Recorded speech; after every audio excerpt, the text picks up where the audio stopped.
আসসালামু আলাইকুম, welcome to Yasmin recipes. আশা করি আল্লাহর মতো সবাই ভালো আছেন।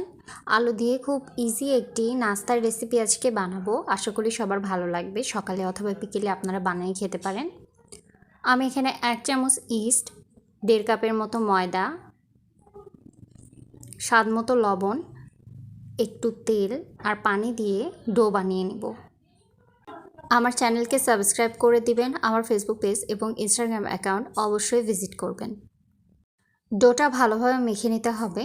যত ভালোভাবে মাখবেন নাস্তাটাও ততই সুন্দর হবে।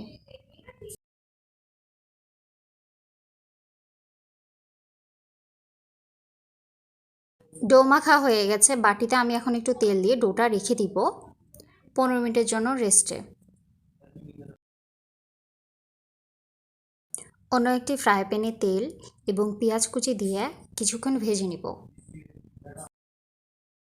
স্বাদ মতো লবণ দিয়ে দেওয়ার পরে আমি আলু ছোট করে কেটে রেখেছিলাম, সেই আলুগুলো দিয়ে ভালোভাবে কিছুক্ষণ ভেজে নিব।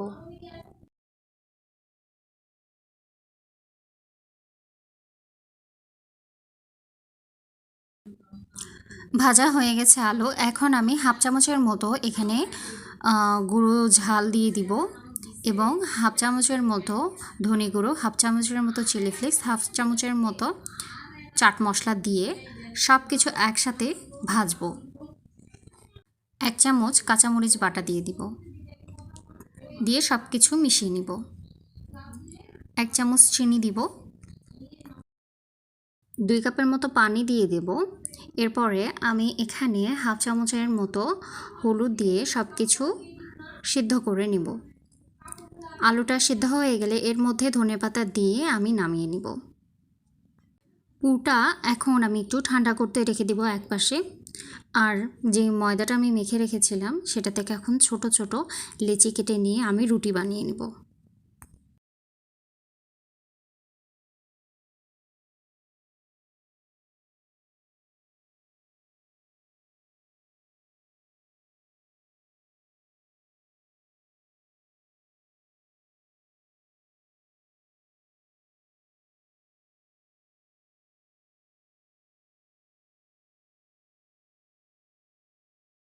রুটি বানানো হয়ে গেছে। বেশি পাতলাও না আবার বেশি মোটাও না, এমনভাবে আমি বানিয়েছি। যেহেতু ইস্ট দেওয়া আছে বেশি মোটা করা যাবে না, তাহলে সিদ্ধ হবে না। এখন এর মধ্যে পুর দিয়ে চারদিক দিয়ে আমি পানি দিয়ে চারিদিকে বন্ধ করে দেব। শেপটা কিছুটা মোগলাই পরাটার মতো।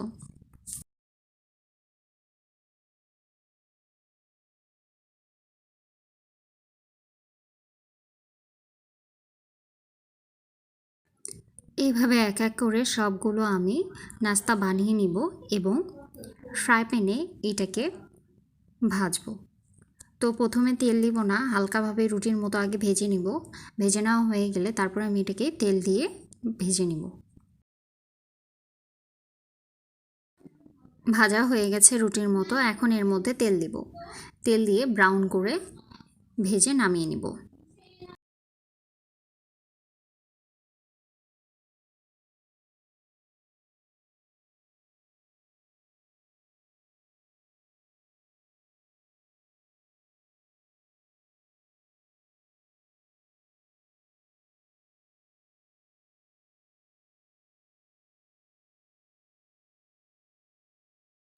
নাস্তাগুলো ভাজা হয়ে গেছে, আমি এখন নামিয়ে নিব। তো আশা করি নাস্তার রেসিপিটি আপনাদের ভালো লাগবে।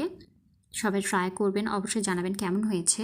সবাই ভালো থাকবেন, সুস্থ থাকবেন। আল্লাহ হাফেজ।